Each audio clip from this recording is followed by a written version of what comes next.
এইভাবে একবার মিষ্টি মিষ্টি চিড়ের বাসন্তী পোলাও বানিয়ে দেখুন। পোলাও তো অনেকভাবে খেয়েছেন, তবে ভিন্ন স্বাদের এই চিড়ের পোলাওটা বানিয়ে দেখুন। একবার তৈরি করলে দেখবেন রোজ বানিয়ে খেতে ইচ্ছে হবে। সাথে খাওয়ার জন্য যে কোনো তরকারি নিতে পারেন, ভীষণ ভালো লাগে খেতে। হঠাৎ করে কিছু খেতে ইচ্ছে করলেও কিন্তু চটজলদি বানিয়ে নিতে পারেন। মাত্র 5-10 মিনিট হাতে সময় থাকলেই রেডি হয়ে যাবে। চাইলে সকালের জলখাবারে বা রাতের ডিনারে সব কিছুতেই জমে যায়। বন্ধুরা, নতুন একটা পর্ব দেখার জন্য আপনাদের সকলকে স্বাগত জানাই।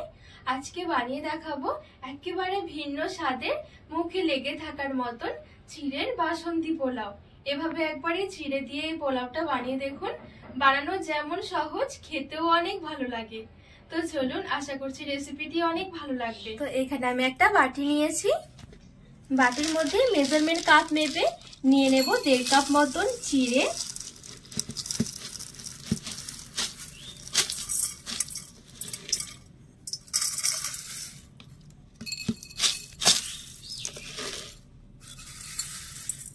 আর পোলাও তৈরি করার জন্য অবশ্যই কিন্তু মোটা চিড়েটা নিতে হবে।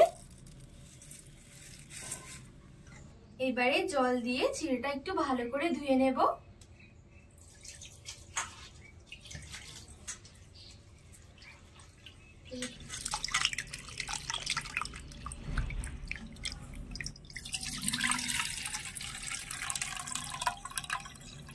আবারও একটু ধুয়ে নেব।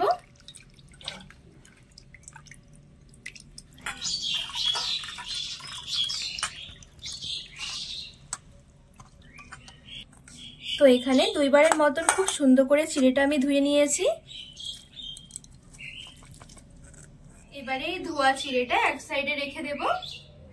এবারে গ্যাস ধরে এখানে একটা কড়াই বসিয়ে দিয়েছি। এবারে চামচ মেপে ঠিক 4 টেবিল চামচের মতো নিয়ে নেব ঘি।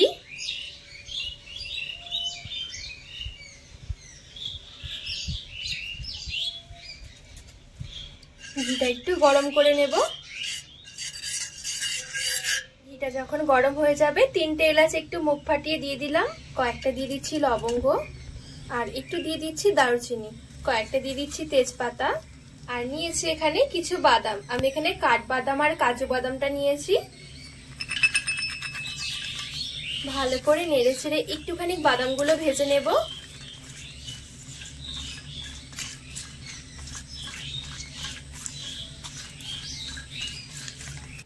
আর অবশ্যই হালকা আঁচে রেখে বাদামগুলোকে একটু সুন্দর করে ভেজে নিতে হবে। বাদাম খুব বেশি পুড়ে গেলে কিন্তু তেতো লাগবে, পরে খেতে ভালো লাগবে না। তো হালকা করে একটু বাদামগুলো ভেজে নিয়েছি। এবার এখানে কিছু নিয়েছি কিশমিশ, কিশমিশটা দিয়ে দেব। আর কিশমিশটা দিয়ে কিন্তু খুব বেশি ভাজা যাবে না, হালকা করে একটু নেড়ে ছেড়ে নিতে হবে। অবশ্যই গ্যাসের আঁচটা হালকা রেখে দিতে হবে।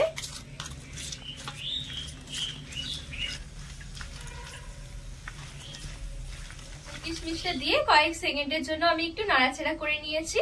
এবারে এইদিকে যে আমি চিড়েটা ধুয়ে রেখেছিলাম, এবারে চিড়েটা দিয়ে দেব। আর চিড়েটা দেখবেন একদম ঝরঝরে হয়ে যাবে।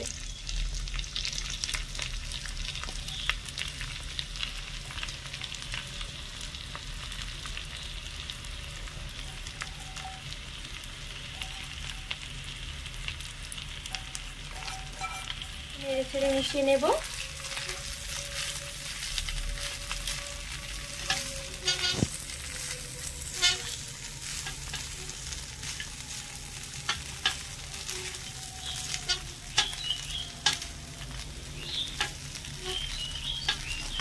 এবারে একদম সামান্য একটু নিয়েছি বাসন্তী রং।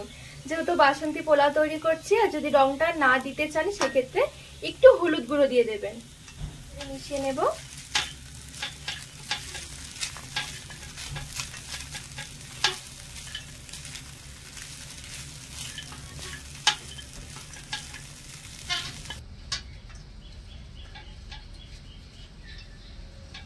তো খুব ভালোভাবে বাসন্তী রংটা দিয়েও আমি মিশিয়ে নাড়াচাড়া করে 2 থেকে 3 মিনিটের মতন একটু পোলাওটা ভেজে নিয়েছি।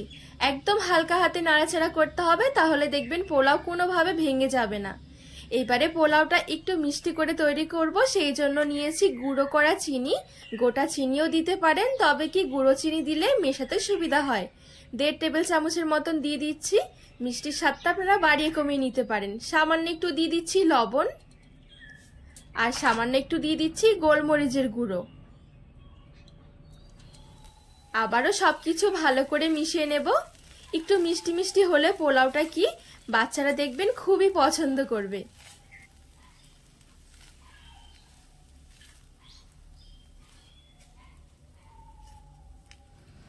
এবারে ভালো করে নেড়ে ছেড়ে চিনি আর লবণটা দিয়ে মিশিয়ে নেব, আর চিনিটা ভালোভাবে গলে মিশে যাওয়া পর্যন্ত অপেক্ষা করব। গ্যাসের আঁচটা কিন্তু অবশ্যই হালকা রেখে দিতে হবে। আর এইভাবে কিন্তু ঝটপট এই পোলাওটা তৈরি করে নিতে পারেন। চাইলে কিন্তু সকালে জলখাবারও ঝটপট রেডি হয়ে যায়, খেতে ভীষণ ভালো লাগে। তো সবকিছু খুব ভালোভাবে নেড়ে চেড়ে মিশিয়ে আবারও কিছুক্ষণের জন্য একটু ভাজা ভাজা করে নিয়েছি। এখন কিন্তু পোলাওটা অনেকটা রেডি। এবারে সবশেষে আরও 1 টেবিল চামচ ঘি দিয়ে দেব। ফ্লেভারটা খুব সুন্দর আসবে, খেতেও ভালো লাগবে। ভালো করে একটু মিশিয়ে নেব। আর এখানে অবশ্যই খেয়াল রাখতে হবে প্রথম থেকে শেষ পর্যন্ত পোলাওটা একদম হালকা আঁচে রান্না করতে হবে। খুব বেশি আঁচ করে ভাজলে কিন্তু পোলাওটা চিপসে যাবে, শক্ত হয়ে যাবে, খেতে একদমই ভালো লাগবে না। এবারে নামিয়ে চিড়ের পোলাওটা গরম গরম সার্ভ করে নেব। এবারে কিছু পোলাও একটা প্লেটের মধ্যে তুলে আমি সাজিয়ে নিচ্ছি। আর পোলাওগুলো দেখুন কত সুন্দর ঝরঝরে হয়েছে। এভাবে তৈরি করলে কিন্তু কোনোভাবে পোলাও একবারে ভেঙে যাবে না। তো এখানে খুব সুন্দর করে একটা প্লেটের মধ্যে কিছু পোলাও আমি সাজিয়ে নিয়েছি। এইবারে চলুন কিছু পোলাও আমি একটু খাওয়ার জন্য গরম গরম সার্ভ করব। গরম গরম খেতে কিন্তু ভীষণ ভালো লাগে। আপনারা কিন্তু চাইলে ঝটপট এই রেসিপিটা বানিয়ে নিতে পারেন। একদমই হেলদি, সকালের জলখাবারেও বা রাতের ডিনারেও যখন খুশি তখন বানিয়ে নিতে পারেন, একদমই সহজ। সাথে খাওয়ার জন্য আমি একটু আলুর দম নিয়েছি। আপনারা পছন্দ মতন তরকারি দিয়ে কিন্তু পোলাওটা খেতে পারেন, খেতে ভীষণ ভালো লাগে। আর এই দেখুন কত সুন্দর হয়েছে পোলাওটা, কতটা লোভনীয় লাগছে। একবার অবশ্যই এইভাবে বানিয়ে দেখবেন। তো বন্ধুরা, আজকে এই চিড়ের বাসন্তী পোলাও রেসিপি আপনাদের কেমন লেগেছে অবশ্যই কিন্তু কমেন্ট করে জানাবেন। আর রেসিপি ভালো লাগলে চ্যানেলটিকে সাবস্ক্রাইব করে পাশে থাকার অনুরোধ রইল।